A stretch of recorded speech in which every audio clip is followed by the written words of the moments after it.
Hello दोस्तों, my name is Pramod Kumar. आप NIT science classes channel पे आप लोग यहाँ पे घर बैठे नीट आईआईटी जेई क्लास 11 और 12 की पढ़ाई कर सकते हैं। इस चैनल के माध्यम से आप लोगों को मैं फिजिक्स सबसे पहले मैं फिजिक्स स्टार्ट करने जा रहा हूँ। इस फिजिक्स के अंतर्गत मैं चैप्टर 3 जो एनसीईआरटी का चैप्टर नंबर 3 है, motion in a straight line, मतलब 1D मोशन, ये पढ़ाने जा रहा हूँ। इस चैप्टर के अंतर्गत सबसे पहले मैं बात करता हूँ कि फिजिक्स का बहुत सारा पार्ट बनाया गया, बहुत सारे ब्रांचेज बनाए गए। इसमें सबसे पहले ब्रांचेज है ऑप्टिक्स। ऑप्टिक्स में सबसे पहले लाइट पढ़ना है, लाइट के बारे में पढ़ना है, लाइट से related wave optics, ray optics, ये सब चीज पढ़ना है। मैकेनिक्स का 3 पार्ट बनाया गया, स्टैटिक्स, काइनेमेटिक्स और डायनेमिक्स। स्टैटिक्स, अगर कोई भी बॉडी रेस्ट पोजीशन पे हो तो उसे हम स्टैटिक्स बोलते हैं। रेस्ट पोजीशन का मतलब ये हुआ कि कोई भी बॉडी पूरी तरीके से रुकी हुई हो, मतलब रेस्ट पोजीशन पे हो, तो उसको हम बोलते हैं स्टैटिक्स। काइनेमेटिक्स का मतलब हुआ कि कोई भी बॉडी रेस्ट पोजीशन से कुछ वेलोसिटी में आ गया हो, मतलब कुछ मोशन में आ गया हो, उसको हम बोलते हैं काइनेमेटिक्स। उसके बाद तीसरा पार्ट है डायनेमिक्स। डायनेमिक्स के अंतर्गत हम लोग काउजेज ऑफ मोशन का मतलब हुआ कि अगर कोई भी बॉडी मोशन कर रही है तो किस वजह से कर रही है। सपोज कीजिए ये कोई बॉडी है, तो ये बॉडी अगर रेस्ट पोजीशन पे है तो इस पोर्शन के अंतर्गत आता है, स्टैटिक्स पोर्शन के अंतर्गत आता है। अगर ये बॉडी मोशन कर रही है तो ये काइनेमेटिक्स पोर्शन के अंतर्गत आता है। और डायनेमिक्स के अंतर्गत अगर कोई भी बॉडी मोशन कर रही है तो किस वजह से कर रही है, तो डायनेमिक्स के अंतर्गत हम लोग पढ़ते हैं causes of motion. Causes of motion का मतलब है कि कोई भी बॉडी अगर मोशन कर रही है तो किस वजह से कर रही है, मतलब इस बॉडी में अगर फोर्स लगा है तो फोर्स लगाने के बाद ये बॉडी क्या हो रही है, मोशन कर रही है, तो इस पार्ट के अंतर्गत पढ़ना है। उसके बाद नेक्स्ट है इलेक्ट्रिसिटी में इलेक्ट्रोमैग्नेटिज्म, इलेक्ट्रिसिटी, इलेक्ट्रोस्टैटिक्स, ये सब इसी पोर्शन के अंतर्गत आता है जो 12th के सिलेबस में अंतर्गत आता है। उसके बाद हीट हो गया, फिर हीट के बाद मॉडर्न फिजिक्स में एटम्स, न्यूक्लियस, ये सब के बारे में पढ़ना है। बहुत सारे फिजिक्स के अलग-अलग बहुत सारे पोर्शन बने हुए हैं। तो सबसे पहले मैं बात करता हूं जो 11th क्लास के 3rd चैप्टर में motion in straight line. Motion in straight line का मतलब हुआ कि मोशन इन 1D का मतलब हुआ कि अगर कोई भी बॉडी स्ट्रेट लाइन में मूव कर रही है, तो सीधी रेखा में मूव कर रही है, तो उसको बोलते हैं मोशन इन 1D।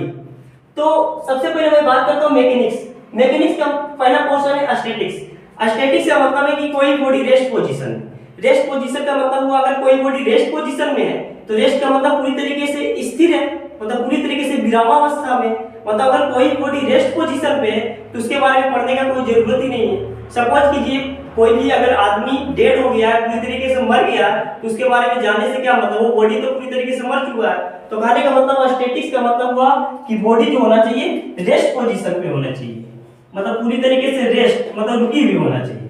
तो ये इस क्वेश्चन को हम लोगों के सिलेबस में ये सब पढ़ना है नहीं। ऐसे भी सोचिए कि कोई बॉडी अगर रेस्ट पोजीशन में होगा तो उसके बारे में क्या पढ़ना। दूसरा क्वेश्चन है काइनेमेटिक्स में हम लोग पढ़ चुके होंगे 9th क्लास में कि V U T और A के रिलेशन। जैसे हम लोग पढ़ेंगे V = U + AT, V² = U² + 2AS, S = U2 + ½ AT²। जो 9th क्लास के सिलेबस में हम लोग इसका डेरिवेशन के साथ पढ़ चुके होंगे। तो काइनेमेटिक्स के अंदर भी कोई भी बॉडी अगर मोशन का मतलब उसमें कहीं ना कहीं की वेलोसिटी होगा, कहीं ना कहीं स्पीड होगा, कहीं ना कहीं एक्सीलरेशन होगा, तो इस क्वेश्चन के अंतर्गत पढ़ना है। डायनेमिक्स के अंतर्गत काउजेज ऑफ मोशन। तो इस चैप्टर का मेन पर्पस है काइनेमेटिक्स मतलब कि बॉडी क्या है, मोशन में है। तो इसमें सबसे पहले हम लोग पढ़ना है motion in a straight line. अब सोचिए कि motion in a straight line का मतलब क्या हुआ। Motion in a straight line का मतलब हुआ कि कोई भी बॉडी अगर सीधी रेखा में जा रही है, मतलब स्ट्रेट लाइन में जा रही है, तो उसको बोलते हैं हम लोग motion in a straight line. तो सबसे पहले हम लोग एनसीईआरटी के माध्यम से सबसे पहले मैं बताना चाहता हूं कि एनसीईआरटी के सिलेबस में सबसे पहले क्या दिया हुआ है। तो सबसे पहले इसमें हम लोग जानेंगे कि मोशन होता क्या है, व्हाट इज मोशन। तो सबसे पहले मोशन के बारे में हम लोग जानते हैं।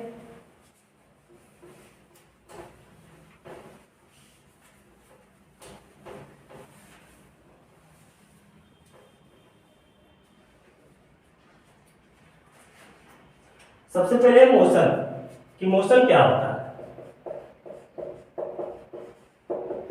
मोशन का मतलब हुआ चेंज इन पोजीशन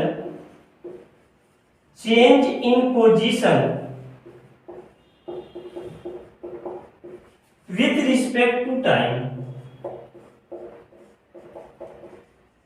मतलब टाइम के रिस्पेक्ट में अगर किसी बॉडी का पोजीशन चेंज होगा, फिर से रिपीट कर रहे हैं, अगर टाइम के रिस्पेक्ट में किसी भी बॉडी का पोजीशन चेंज होगा तो उसे हम लोग कहते हैं मोशन।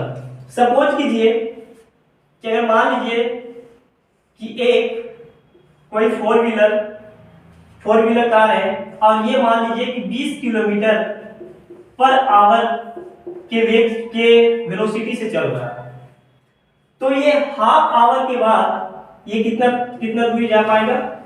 ये हाफ आवर के बाद ये कहां पे पहुंच जाएगा? 10 किलोमीटर, मतलब 10 किलोमीटर ये पार कर चुका होगा। तो टाइम के मतलब जब हाफ आवर हुआ तो वो गाड़ी कितनी दूरी तक जा चुकी है? 10 किलोमीटर तक जा चुकी है। इसका मतलब हुआ कि आधा घंटा में मतलब उसका पोजीशन टाइम के रिस्पेक्ट में उसका पोजीशन क्या हो रहा? चेंज हो रहा। तो उसे हम लोग क्या बोलेंगे? मोशन। उसके बाद इस एनसीईआरटी के अकॉर्डिंग सबसे पहले एनसीईआरटी में पढ़ना है पोजीशन।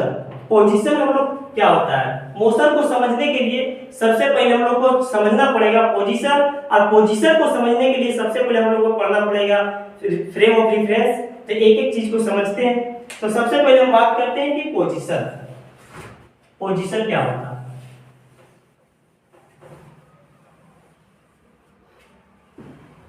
तो सबसे पहले हम लोग को मोशन समझने से पहले हम लोग को पोजीशन समझना पड़ेगा। पोजीशन क्या होता है? पोजीशन समझ लेंगे तो पोजीशन के बाद हम लोगों को पढ़ना है रिफरेंस पॉइंट, कि रिफरेंस पॉइंट क्या है। और रिफरेंस पॉइंट अगर समझ में आ गया तो हम लोग को पढ़ना है frame of reference. Frame of reference. तो सबसे पहले मैं बात करता हूं पोजीशन। सपोज कीजिए एक आदमी इस जगह पे खड़ा है और इस आदमी को बोला गया है कि आपको 2 किलोमीटर चलना है। तो 2 किलोमीटर चलना है तो 2 किलोमीटर किसी भी डायरेक्शन में जा सकते हैं। इस डायरेक्शन में 2 किलोमीटर, इस डायरेक्शन में 2 किलोमीटर, या किसी डायरेक्शन में 2 किलोमीटर ये जा सकते हैं। तो उनको पोजीशन नहीं मालूम है कि किस पोजीशन पे जाना है। इस पोजीशन पे 2 किलोमीटर जाना है, यहाँ पे पहुंचना है, इस पी पॉइंट पे पहुंचना है, या इस क्यू पॉइंट पे पहुंचना है, या इस आर पॉइंट पे पहुंचना है, या एस पॉइंट पे पहुंचना है। किस पॉइंट पे पहुंचना है इसको पता नहीं। तो अगर पोजीशन समझना है तो पोजीशन समझने के लिए हम लोग को चाहिए रेफरेंस पॉइंट, कि हमारा रेफरेंस पॉइंट क्या है। पी पॉइंट पे जाना है, या क्यू पॉइंट पे जाना है, या आर पॉइंट पे जाना है, या एस पॉइंट पे जाना है। मेरा रेफरेंस पॉइंट क्या है? अगर रेफरेंस पॉइंट मालूम होगा तभी पोजीशन डिफाइंड होगा, अन्यथा पोजीशन डिफाइंड नहीं होगा। सपोज कीजिए कि हमें यहाँ से कहीं पे 4 किलोमीटर या 5 किलोमीटर कहीं पे जाना है, तो 5 किलोमीटर जाने के लिए हम लोग को, मेरा तो डायरेक्शन चारों तरफ है, नॉर्थ में, साउथ, ईस्ट, वेस्ट, सही जगह है। तो कहने का मतलब हमको 5 किलोमीटर कहाँ पे जाना है? नॉर्थ डायरेक्शन में जाना है, ईस्ट डायरेक्शन में जाना है, वेस्ट डायरेक्शन में जाना है, या साउथ डायरेक्शन में जाना है, कोई डायरेक्शन में जाना है। तो इसीलिए अगर पोजीशन डिफाइन करना है, पोजीशन को मालूम करना है, तो हम लोग को मालूम करना पड़ेगा रेफरेंस पॉइंट।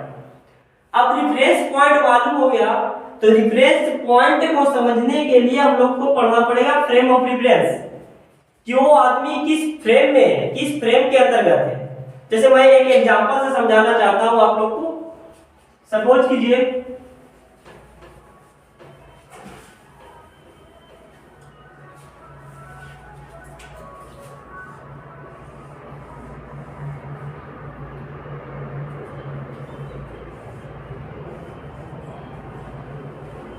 ये गाड़ी है, 4 व्हीलर। यहाँ पे ए नाम का कोई बच्चा बैठा हुआ है और एक बी नाम का बच्चा इसी गाड़ी में बैठा हुआ है, और एक सी नाम का बच्चा इसके सामने है। तो जब सी ने ए को सीन किया, देखा, तो क्या देखा कि ये ए नाम का बच्चा 20 किलोमीटर पर आवर की वेलोसिटी से आगे की तरफ जा रही है। मतलब कुछ टाइम के बाद, कुछ सेकेंड के बाद ये गाड़ी यहां से अपना पोजीशन क्या कर लेगी, चेंज कर लेगी। सेम चीज अगर बी नाम का बच्चा इस ए को देखेगा तो क्या देखेगा, क्योंकि ये भी 20 किलोमीटर पर आवर की रफ्तार से चल रही है, ये भी 20 किलोमीटर पर आवर की रफ्तार से चल रहा है, तो इसके रिस्पेक्ट में, बी के रिस्पेक्ट में ए रेस्ट पोजीशन पे होगा, जबकि सी के रिस्पेक्ट में ए मोशन करेगा। तो कहने का मतलब हुआ कि अगर बी ने ए को सीन कर रहा है, बी ने ए को देख रहा है, तो बी ने ए को देखा कि ए क्या है, रेस्ट पोजीशन पे है, जबकि सी ने ए को देखा तो सी ने देखा ए को क्या देखा कि वो कुछ मोशन कर रहा है। तो कहने का मतलब कि इसमें फ्रेम ऑफ रेफरेंस क्या है, हम किस फ्रेम के अंदर बैठकर देख रहे हैं उस बॉडी को। अगर इसने सी ने इस फोर व्हीलर से बाहर से देखा तो इसने देखा कि 20 किलोमीटर पर आवर की रफ्तार से मोशन कर रही है, मतलब मोशन में है ये, जबकि बी ने देखा तो क्या देखा ये कि रेस्ट पोजीशन पे। तो पोजीशन डिफाइन करने के लिए कि हम लोग को चाहिए रेफरेंस पॉइंट चाहिए, और रेफरेंस पॉइंट अगर समझ में आ गया तो हम लोग को समझना पड़ेगा कि उस पॉइंट में फ्रेम ऑफ रेफरेंस क्या है। तो आज के एनसीईआरटी के सबसे पहले टॉपिक में, इसमें सबसे पहला टॉपिक में इसमें था कि फ्रेम ऑफ रेफरेंस, पोजीशन। उसके बाद मैं अगला टॉपिक में बात करूंगा डिस्टेंस, डिस्प्लेसमेंट का, वेलोसिटी का और स्पीड के बारे में। Thank you.